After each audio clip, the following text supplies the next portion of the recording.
มื้อนี้จากสิมารีวิวเฮ็ดแนวกินสู่คนดังลาวที่มาเล่นน้ำจอยกินครั้งแรกเลยทุกคนก็คือมื้อนี้มันมีคนดังในประเทศลาวที่มาเล่นน้ำจอยเด้อคือเขาเจ้ามางานทางใกล้ๆบ้านจอยแหละเขาเจ้าก็เลยแบบว่ามีโอกาสแบบมาแวะเล่นหาจอยคือเซตก่อนล่วงหน้าแล้วว่าสิมาหาแต่ว่ามาแบบกระทันหันเลยนะทุกคนคือเขาบอกว่ามากินข้าวถ่ายคลิปนำจักหน่อยหนึงแล้วก็สิกลับจอยก็เลยแบบว่าอาสาแบบไปหาปลามาเผื่อมาเฮ็ดแนวกินแบบถ่าเขาเจ้าสู่เขาเจ้ากินข้าวหลังจากกินข้าวแล้วเขาก็กลับเลยเพอฝากไปงานคือการแบบนี้นะคือแบบมีเวลาว่างมาทางนี้ก็เลยมากินข้าวกันแล้วเป็นจังได๋เกียมไปรับชมคลิปเต็มกันเลยเด้อว่าจอยเฮ็ดหยังกิน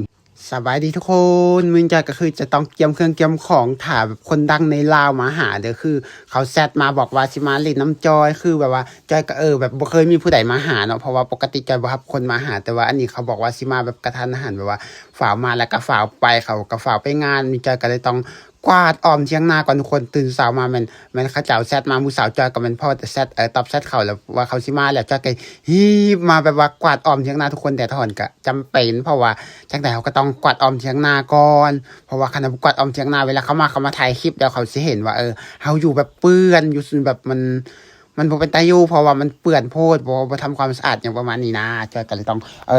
ตื่นมาแบบเขาก็ต้องกวาดอ้อมเถียงนาก่อนทุกคนฝนบ่ตกมันก็เช็ดให้มีขี้ขุ่นเหงื่อจักหน่อยนึงแบบนี้นะ คือเป็นครั้งแรกเลยนะที่คนจะมาหาจอยกับบ่ฮู้ว่าจักเฮ็ดโตแนวใดจักสิเฮ็ดเว้าแนวใดฮู้จักสิอยู่แนวใดแบบนี้ก็เลยว่าเห็นเถียงนามันก็รกมันมุ่นแต่ก็เลยต้องกวาดก่อนเพราะว่าเขามาหาแล้วมันเปื้อนบ่ได้เดี๋ยวเขาสิถ่ายคลิปคือกันเพราะว่าเขาก็เป็นคนที่ถ่ายคลิปคือจอยน่ะเขาก็สิมาเลาะถ่ายคลิปแบบนี้เพราะฉะนั้นจอยก็เลยต้องกวาดอ้อมเถียงนาก่อนทุกคนหลังจากกวาดอ้อมเถียงนาแล้วก็จะต้องเบิ่งคุเบิ่ง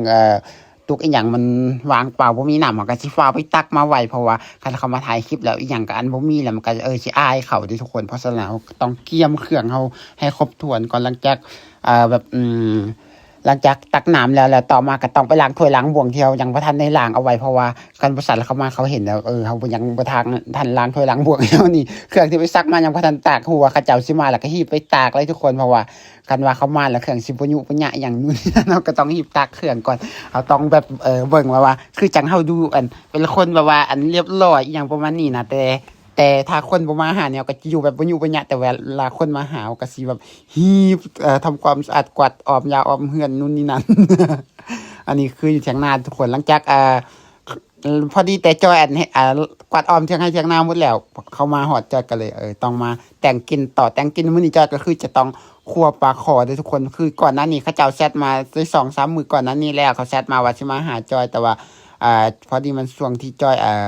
จับปลามาได้แล้วถามเขาว่าอยากกินหยังบ่เขาบอกว่าอยากกินต้มปลาว่าสันจอยก็เลยขังปลาไว้สุดท้ายแล้วจอยขังไว้ที่2มื้อแล้วปลามันละตุ้ยเมื่อคืนทุกคนแล้วปลาก็เลยเป็นปลาที่บ่สดแล้วเพราะฉะนั้นเขามาหาจอยก็เลยว่าจะเฮ็ดป่นเอาก็ได้สันเพราะว่าถามเขาบอกว่าเฮ็ดป่นก็ได้ว่าสันจอยก็เลยต้องมาคั่วปลาขอเด้อทุกคนปลาขอใหญ่เด้คือเฮ็ดป่นสู่เขาเจ้ากินเพราะว่าเขาเจ้าก็คือมันเอาแนวกินมาคือการเอาต้นหนูมาเผื่อว่าเขากับปิงอยู่ในเถียงนานี่แหละเขามันปิงต้นหนูส่วนจอยไม่เฮ็ดป่นปลาแต่ทุกคนเฮ็ดกินนํกัน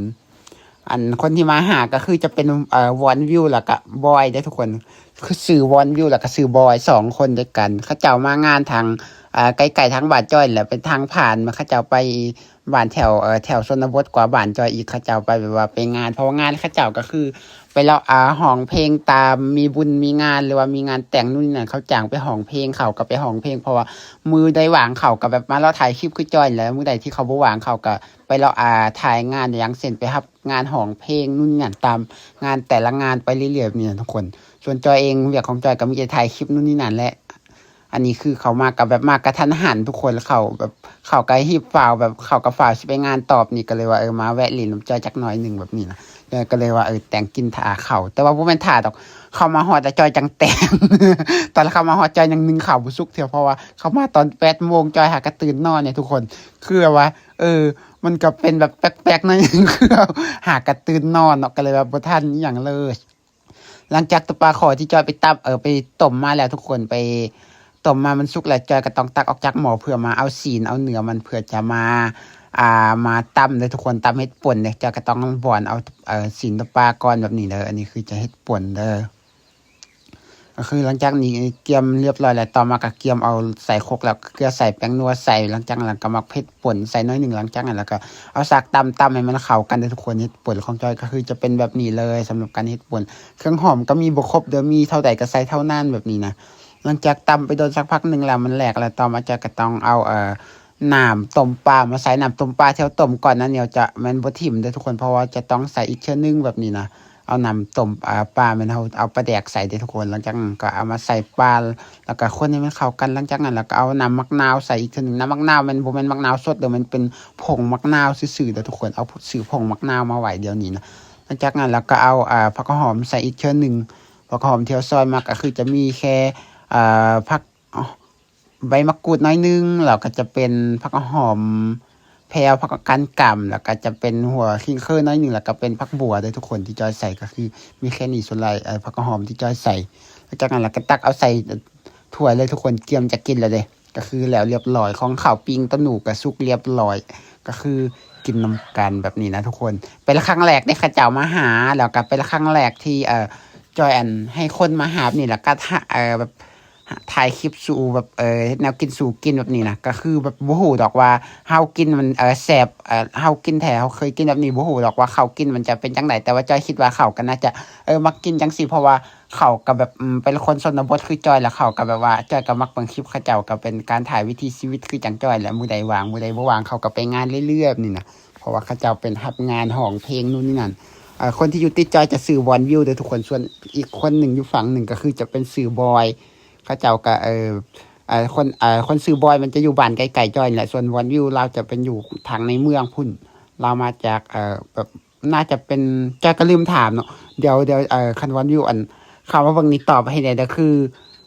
เจ้าอยู่บ้านใดเมืองใดข่อยก็บ่ค่อยยังบ่ได้ถามเมื่อกี้นะเพราะว่ามันกระทันหันโพด บ่ฮู้ว่าอยู่ทางอุดมไส้บ่หรือว่าอยู่หลวงพระบาง แล้วสำหรับคลิปตัวนี้จอยก็ได้ขอจบสำนี้ด้วยทุกคนสำหรับการเฮ็ดแนวกินมื้อนี้